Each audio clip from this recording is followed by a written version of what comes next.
Today, we're diving into a complete walkthrough of an erythema nodosum case you might face in the UKMLA exam.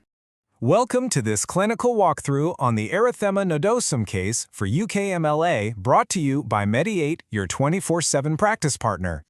All right, let's set the scene for this OSCE station. So you're stepping into the shoes of an FY2 doctor in a GP setting. Your patient, she's a 40-year-old woman who works at an airport, and she's come in because of a painful rash on both of her legs. A pretty classic setup. So, we're going to tackle this consultation in 6 clear steps. We'll start right from the moment you meet the patient and go all the way through to the end. Sticking to this structure is absolutely key. It's what keeps you on track and helps you hit all those important scoring points in the exam. First things first, the initial encounter. How you kick things off can make all the difference. It sets the tone for the entire consultation, so let's make sure we nail it. This is your script. Your opening needs to be professional, but also warm and direct. The wording you see here is perfect. You're confirming who you're speaking to, and then you're handing the floor right over to them with that open question. Simple, clean, and it gets the ball rolling perfectly. Okay, introduction's done. Now we're moving into the real detective work, gathering the history. This part is so important. The questions you ask now are what will guide you toward the right diagnosis. So, when you see a rash like this, what are the absolute must-ask questions to get to the bottom of it? Right. Let's break down the history of the rash itself. You'll want to cover the basics, of course. When did it pop up, and is it painful or itchy? Then you need to know how it's behaved. Has it changed at all? And here's a huge one. You have to ask about anything that happened before the rash appeared. Think recent illnesses, like the flu. That's a classic trigger. Also, don't forget to cover new medications, any recent travel, and whether this has ever happened before. Next up, and this is non-negotiable, is your red flag screening. Your job here is to rule out the serious stuff. So for the respiratory system, you're asking about a persistent cough or breathlessness. Think sarcoidosis or TB. Then you're screening for the systemic B symptoms, like weight loss, fevers, or night sweats. You also need to ask about vision changes or joint pain, which could signal an autoimmune issue. For the gut, you're checking for abdominal pain or diarrhea, which might point to IBD. And finally, be direct. Ask about any history of TB, HIV, or other autoimmune diseases. Okay, let's talk about a part of the OSCE that's easy to overlook but scores big points: the patient's perspective. We're talking about their ideas, concerns, and expectations. You'll hear this called the ICE framework, and it's something you have to address.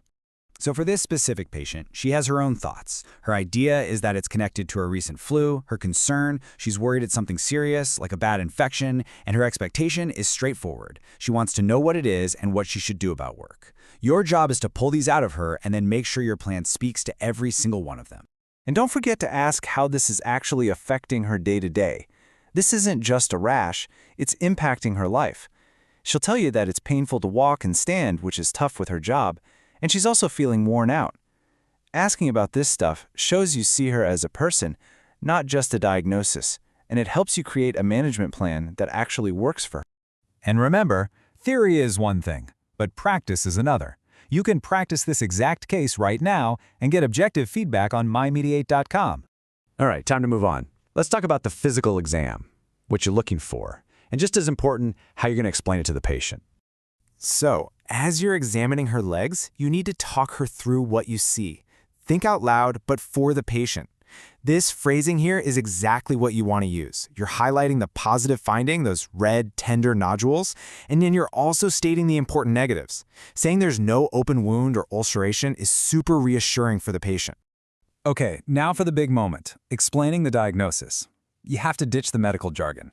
Tell her it's an inflammation of the fatty layer under the skin. The first thing you want to do is reassure her that it isn't dangerous. Then, you connect the dots for her by explaining it can be kicked off by things like a recent infection, just like the flu she had. See how that directly answers the idea she came in with? Okay, we've got a diagnosis. Now we need a solid plan. I want you to think about this in 2 parts: what we're going to do for her symptoms right now, and what investigations we need to do. So your plan has 2 arms. For symptom relief, we're keeping it simple and effective. Ibuprofen for pain, keeping the legs elevated, and using cool compresses. Then there's the investigation side. Here, you need to be thorough. Explain that you're going to run some blood tests to check for inflammation, and, with her permission, screen for TB and HIV. And you'll also arrange a chest X-ray to check for anything else, like sarcoidosis. And now you circle back to her big question about work, her expectation. First, the good news. You tell her it's not infectious. Then, you put the ball in her court. She can work if she feels up to it, but you'll happily provide a fit note if the pain is making it too difficult. It's practical advice that respects her situation. We're on the home stretch now, closing the consultation. A safe ending always has two parts: crystal clear safety netting and a concrete plan for follow-up. Your safety netting instructions can't be vague. You need to give her a specific list of what-ifs. Tell her to come back if she gets a fever or starts to feel sick all over, or if the rash spreads or starts to break down. And of course, if any of those red flags we talked about pop up, like chest pain, breathlessness, or bad joint or tummy pain. And the last step is to wrap it all up with a clear follow-up plan. Book her an appointment for about a week's time to go over her test results and see how she's doing. And don't forget to mention you'll give her a patient information leaflet. It's a small thing, but it helps everything sink in. And that's how you successfully navigate the Erythema Nodosum OSCE station. To build your confidence, you can practice this exact case now on MyMedi8.com.